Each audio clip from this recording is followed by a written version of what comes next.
Alright, in this video we're going to be comparing 4 modern faceted cushion diamonds. They're pretty big ones, between like 4 to 5 carats each, and they're all GIA graded, very good and aboves, and there is no fluorescence in any of them. And here is the first diamond we're going to be viewing. We're looking at the asset images. This one is a 4 carat, it's a JSI1. And you can see there's a decent amount of greens under the table. I'm expecting that area not to be as bright as, let's say, some of the outside reflections going on the edge of the diamond. A little bit more red in color in the asset image. Next, I'm going to slide over the second diamond real quick. And we have a 4.3. It's a JVS2. And right from the get-go, you're going to see they're pretty different in appearance, the asset images. A lot more red going on in the 4.3. So from this image, it seems like it's going to be the brighter diamond. It's really well balanced, so it looks very promising. And as we continue on, we have a 4.5. This one is a JSI1, and overall it looks pretty similar to the first image. This diamond, we're going to probably get a little bit more reflection going on towards the center of the diamond. You can see there's a little bit blue, which is going to add a little contrast, a little bit more reds compared to a little bit more greens in that first diamond. So out of these 3 diamonds, definitely the one in the center should be the winner right now, the 4.3 JVS2. And let's bring on the 4th diamond.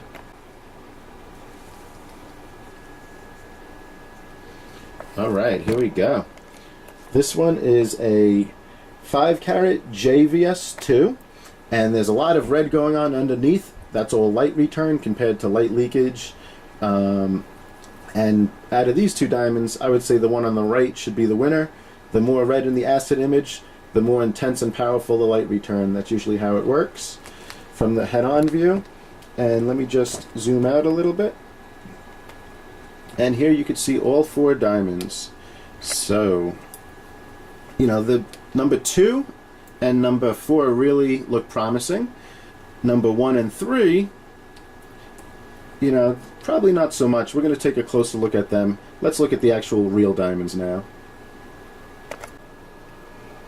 Alright, so here's the first diamond. This is that 4 carat JSI1. Had a decent amount of greens in the asset image, as you can see. And, you know, I would say it's basically that crushed ice look. Some people desire that. This specific customer wanted to avoid that, so let's continue on. There we go. This is that 4.3 JVS2 that I'm very high on, and obviously you can see why. It's a lot more brighter, so much more flashes going on around the diamond compared to the diamond on the left. It's almost like a night and day comparison. That third diamond, let me just limit that reflection. There we go. This is another diamond that is not as impressive as the diamond to its left. And here actually you could see that little bit of reflection that the asset image is showing. That's that blue area. But the rest of the diamond, mostly greens, and here you could see why. Let me just show you all 3 side by side. One's obviously really standing out in terms of brightness and brilliance, and that's the one in the center. And let's take a look at the last diamond now. It's the largest of all the options. That's the 5 carat JVS2, and it's definitely brighter than the diamond on the left. We're getting more strong, you know, flashes of light return. And by the way, this diamond on the left, this was actually a GIA Excellent. So it received the same score on paper as the 2 to the outside of it now. However, you could see there's definitely a decline in the powerful light return coming off of it, especially under the table, other than, you know, in that center area like I was talking about. Now, eventually we're going to keep the diamonds, we're going to take them out of the tray, and we're going to use natural daylight, because the tray actually creates a shadow. You can see how this diamond's looking really light, really bright on the bottom half. The top half looks a little dull. or dark, I would say. But here you can see it's nice and evenly balanced as I just moved it. The tree creates a shadow, and that's why we'll always look at the diamonds loose later on in the video. See, I just flipped the diamond upside down, and once again we have a lot of brightness, and then it looks just dark on the top. Don't judge it off of that. Like I said, that's just the tray playing games with us. And here's a view of all 4 diamonds zoomed out. And in the end, you know, I'm probably going to eliminate diamond number 1 and 3. We're going to keep 2 and 4 and really focus on those 2, because those 2 might be one of the winners. Definitely out of this batch. I really am looking forward to seeing them in natural daylight, which we will do later on in the video. But before we do that, we're going to take a look at the diamonds in a few different other types of lighting environments. This one is LED light. It really brings out the sparkle in the diamonds and takes away the white light return. That's why the diamond's looking pretty dark. You can see the colorful sparkle though. So here is the second diamond, and you can see the flash of light is just much more powerful. That's what's going to really pick up and catch people's eyes. Even from a distance, that flash definitely turns heads compared to the diamond on the left. And as we expected, it's still totally outperforming the competition right now.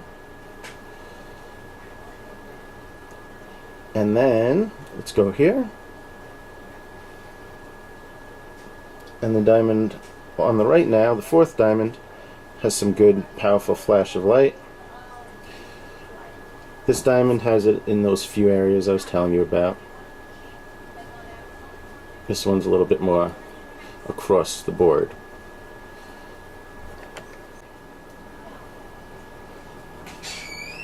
And here's all 4 options zoomed out. We're really getting nothing really out of that diamond on the left.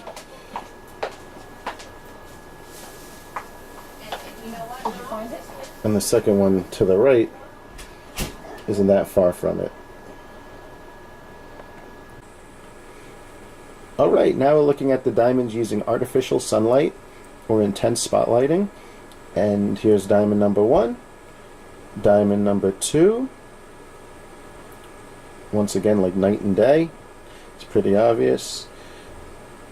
Here's diamond number 3, also that GIA excellent, excellent. Now here's another thing that's real interesting. Diamond number 2, I'm just going to point to it right now, that's a 4.3.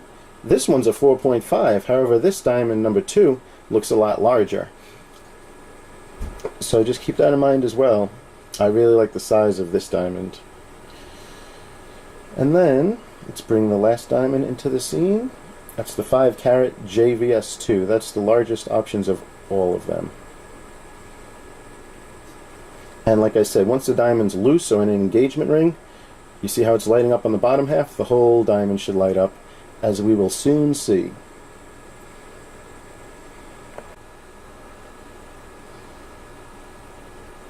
And here are all the options, side by side, zoomed out a little bit.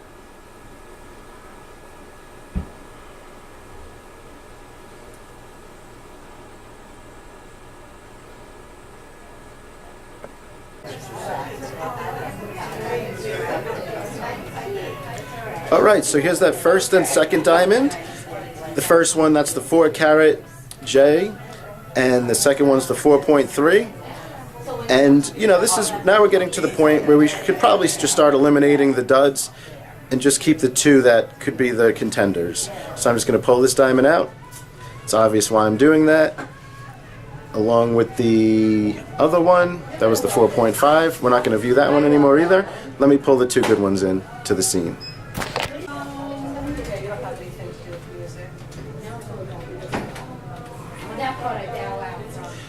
Alright, now this is a really good comparison right here. These are the 2 better diamonds without that crushed ice look.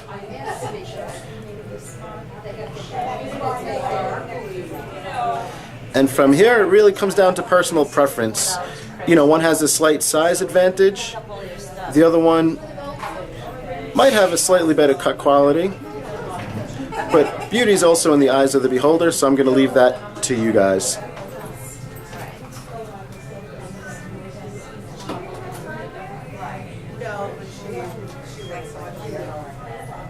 get a nice long look at this view. There we go. So here is the 4.3 JVS2, and I'm just going to let the diamond do the talking now that it's on the finger.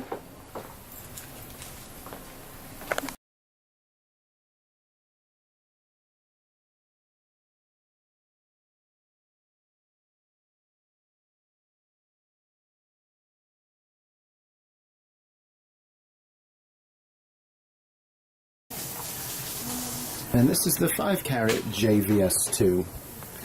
And once again, I'm just going to let the diamond speak for itself.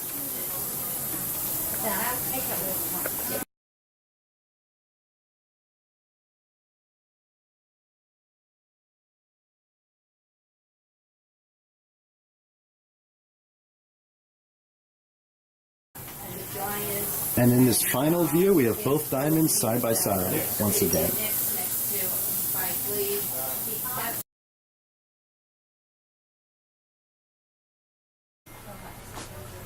Alright, I hope the video helped us separate the pretenders from the contenders.